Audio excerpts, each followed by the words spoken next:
malinaw po, Mr. Chairman, na naglulukuhan tayo dito.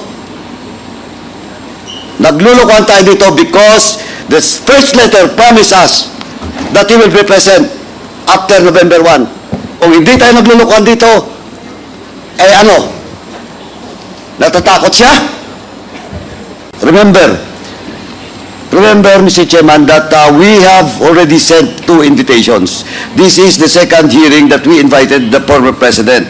And the first invitation was answered by Attorney Delga, no, for on behalf of the president, in the absence of that authority being requested by this committee through this representation during the last hearing.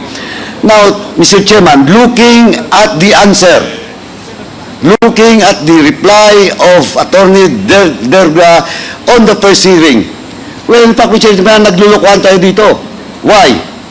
Why? Because the first reply made by Attorney Delga representing the former president is that the excuse is that the former president needs much rest, and assured this committee that he will be present in the next hearing.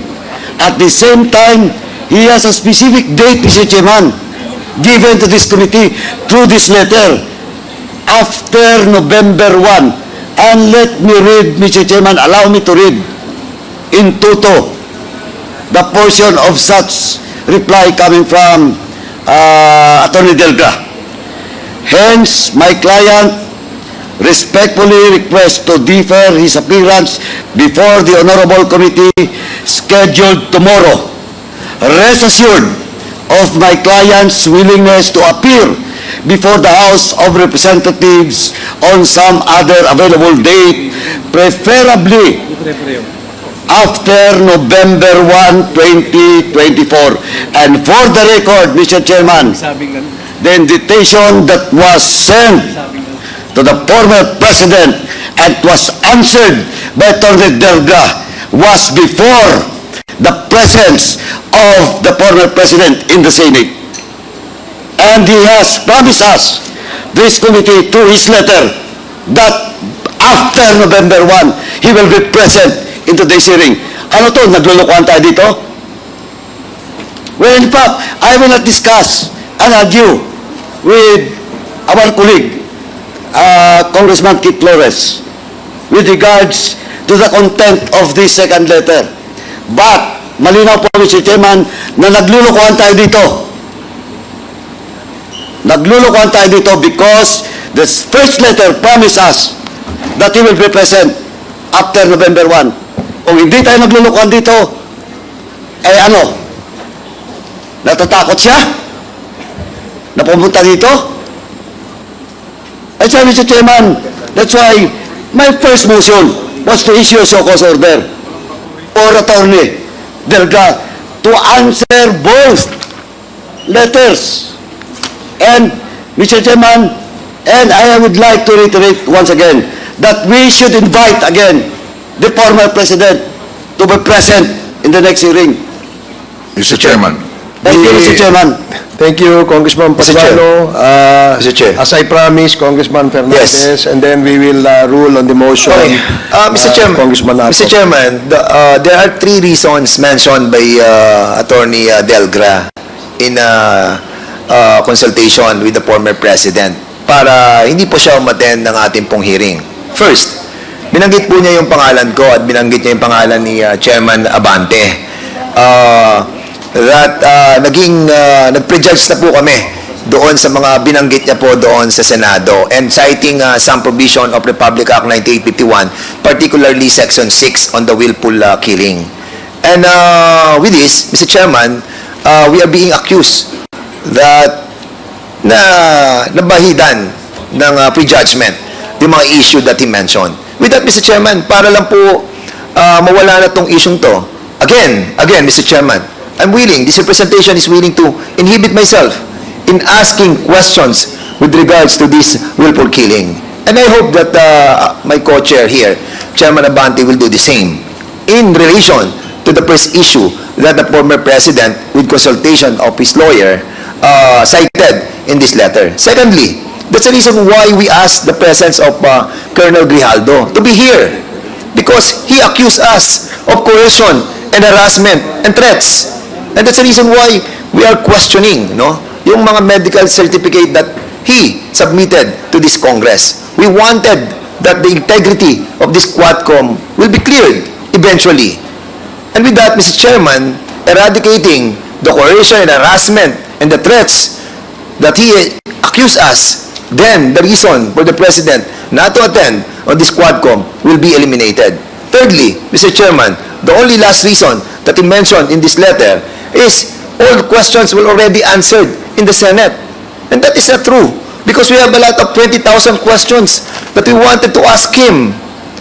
And with this, Mr. Chairman, yung pong reason niya for not to be here is not acceptable. So, Mr. Chairman, I believe that my position, no, in trying to inhibit ourselves, in this investigation pertaining to the number one issue that he mentioned, and also with the issue of Colonel Grijaldo, we will comply with the mandate of this Quadcom to inhibit ourselves and be a part of the resource persons that will be questioned by the members of this Quadcom.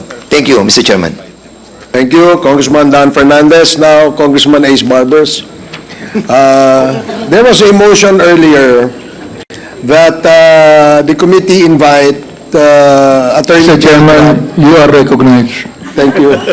That Attorney Delgra, being the counsel of the former president, be invited in the next hearing, and we direct the committee secretariat to take note of that and send the invite in the next Quadcom hearing to Attorney Delgra.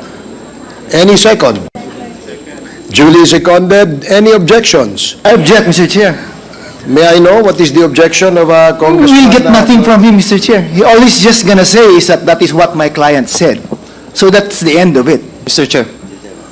1 minute suspension.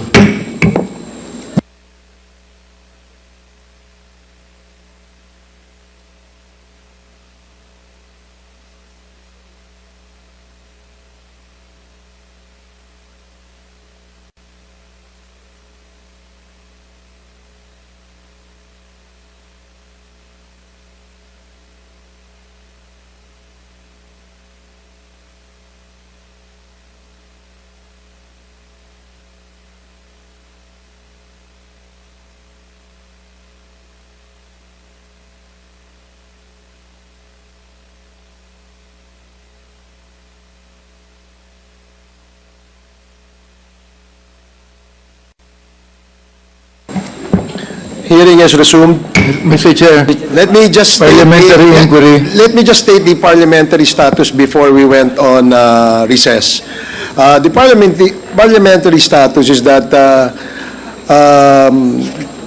we are approving and voting on the motion by Congressman Acop to invite Attorney Delgra, being the lawyer and counsel of the former president.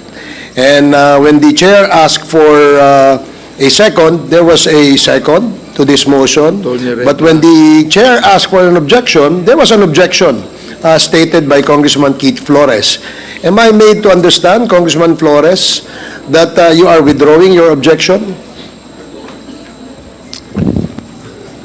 With a heavy heart.